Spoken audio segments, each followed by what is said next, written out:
உழைத்திருக்கக்கூடிய பசும்பொன் முத்துராமலிங்க தேவர் திருமகனாருடைய நினைவிடத்தில் இன்றைக்கி எங்களுடைய மரியாதையை செலுத்தியிருக்கிறோம். பசும்பொன் திருமணங்கிற புகழை பற்றி சொல்லணும்னா, பேரறிஞர் அண்ணா அவர்கள் பெருமையோடு எடுத்து சொன்னதை நான் இங்கே நினைவு கூற விரும்புகிறேன்.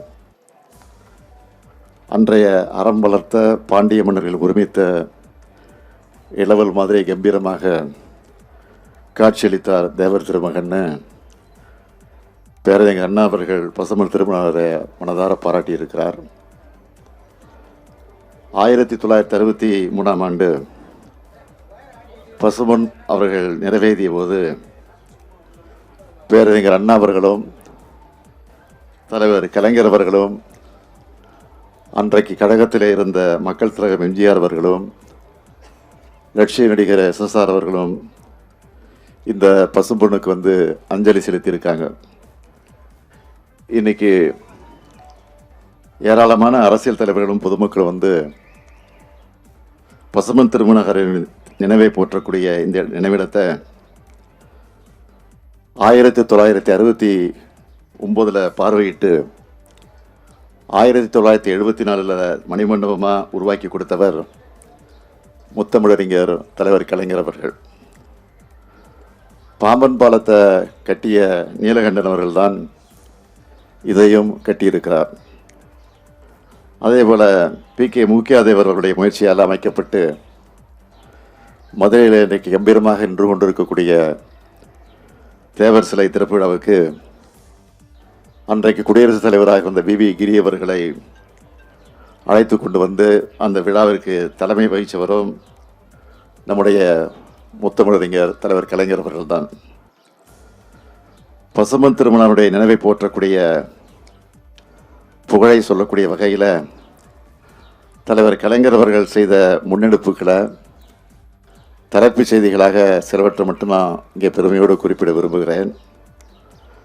மதுரை ஆண்டாள்புரம் பாலத்துக்கு முத்துராமலிங்க தேவர் பாலம் என்று பெயர் சூட்டினார். காரைக்குடி அழகப்பா பல்கலைக்கழக அந்த பல்கலைக்கழகத்திற்கு தேவர் பெயரால் 25 லட்சம் மதிப்பிலான அறக்கட்டளையை உருவாக்கினார். 2007ஆம் ஆண்டு பசும்பொன் திருமகனாருடைய நூற்றாண்டு விழாவை மாபெரும் அரசு விழாவாக கொண்டாடினார். பசும்பொன் திருமகனார் நினைவகத்தில் அணையா விளக்கை அமைச்சது, தேவர் இல்லத்தை 10 லட்சம் ரூபாயில் புதுப்பித்தது, 9 லட்சம் ரூபாயில் நூற்றாண்டு விழா வளைவு அமைத்தது, 9 லட்சம் ரூபாயில் புகைப்பட கண்காட்சி, 4 லட்சம் ரூபாயில் நூலகம், 5 லட்சம் ரூபாயில் முடி இறக்கக்கூடிய இடம், 5 லட்சம் ரூபாயில் பால்குட மண்டபம், 5 லட்சம் ரூபாயில் முளைப்பாரி மண்டபம், நினைவகத்தை சுற்றி இருக்கக்கூடிய சாலையை கல் சாலையாக்கினது தலைவர் கலைஞர் அவர்கள். இப்படி நிறைய செய்து பெருமைப்படுத்தி இருக்கிறார். அது மட்டுமல்ல, பசும்பொன் திருமகனாருடைய நூற்றாண்டு விழாவை முன்னிட்டு பசும்பொன் கிராமத்துக்கு மட்டும் மொத்தமாக 2,05,45,000 ரூபாயில் பல்வேறு பணிகளை செஞ்சு கொடுத்தது திராவிட முன்னேற்ற கழகத்துடைய அரசு. 1989 மிகவும் பிற்படுத்தப்பட்டோர்னு புது இடஒதுக்கீடு உரிமையை உருவாக்கி கல்வி வேலைவாய்ப்பில் இந்த சமூக மக்கள் முன்னேற வாய்ப்பு ஏற்படுத்தி கொடுத்தவரும் தலைவர் கலைஞர் தான். கழக ஆட்சி முதலாக உருவானப்போ பல்வேறு சமூகங்களை சார்ந்த பிரமுகர்கள்லாம் தங்களுடைய மக்களுக்கான கல்வி மேம்பாட்டுக்காக கல்லூரிகளை தொடங்க திட்டமிட்டாங்க. அவை அனைத்துக்கும் அனுமதி வழங்கியவர் தலைவர் கலைஞர் அவர்கள். அதிலையும் குறிப்பாக முக்குளத்தோர் சமூகம் தங்கள் பெரும்பான்மையாக வாழற இடங்களில் கல்லூரிகள் அமைக்க திட்டமிட்டாங்க. முன்னாள் பேரவைத் தலைவர் செல்லபாண்டியன் அவர்கள் தலைமையில் தேவர் கல்வி சங்கம் உருவாக்கப்பட்டுச்சு. அதோட சார்பில் மேல நீலிதநல்லூரில் அமைந்த பசும்பொன் தேவர் கல்லூரி அந்த கல்லூரிக்கு அனுமதி வழங்கினதோடு 44.94 ஏக்கர் நிலத்தையும் தலைவர் கலைஞர் அவர் வழங்கியிருக்கிறார். அப்படிப்பட்ட அந்த கல்வி நிறுவனம் என்ன நோக்கத்துக்காக தொடங்கப்பட்டதோ அதை சீர்குலைக்கக்கூடிய வகையில் சில தனிநபர்களால் ஆக்கிரமிக்கப்பட்டு பல பிரச்சனைகள் நடந்து கொண்டிருந்தது. சில ஆண்டுகளுக்கு முன்னாடி அந்த வட்டாரத்து மக்கள் தொடர்ந்து போராட்டத்தை கூட நடத்திக்கிட்டு இருந்தாங்க. அப்போ ஆட்சி அமைஞ்சதும் தீர்வு காண்போம்னு நான் சொன்னேன்.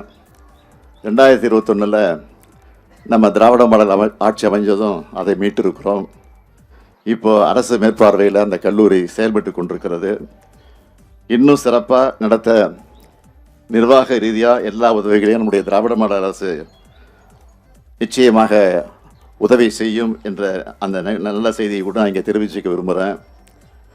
தேவர் ஜெயந்தி விழாவின் போது கூட்ட நெரிசலை தவிர்க்கக்கூடிய வகையில் வெயில் மற்றும் மழையிலிருந்து பொதுமக்களை பாதுகாக்க பசுமன் திருமகனார் நினைவிடத்தில் 1,55 லட்சம் ரூபாய் செலவில் புதுசாக அமைக்கப்பட்டிருக்கக்கூடிய தெய்வ திருமகனார் முத்துராமலிங்க தேவர் அரங்கத்தை கடந்த ஆண்டு நான் தான் திறந்து வச்சேன்.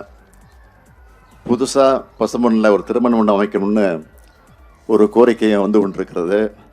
அந்த கோரிக்கையை உடனடியாக ஏற்று 3 கோடி ரூபாய் மதிப்பீட்டில் தேவர் திருமகனார் பெயரில் திருமண மண்டபம் அமைக்கப்படும் என்று இந்த நேரத்தில் நான் உறுதியளிக்கிறேன். பசுமன் திருமணரை பற்றி தலைவர் கலைஞர் அவர்கள் குறிப்பிடும்போது, வீரராக பிறந்தார், வீரராக வாழ்ந்தார், வீரராக மறைந்தார், ஏன் மறைவுக்கு பிறகும் வீரராக போற்றப்படுகிறார்னு சொல்லுவார். அத்தகைய பசும்பொன்னரை போற்றுவோம், வணங்குவோம். நன்றி, வணக்கம்.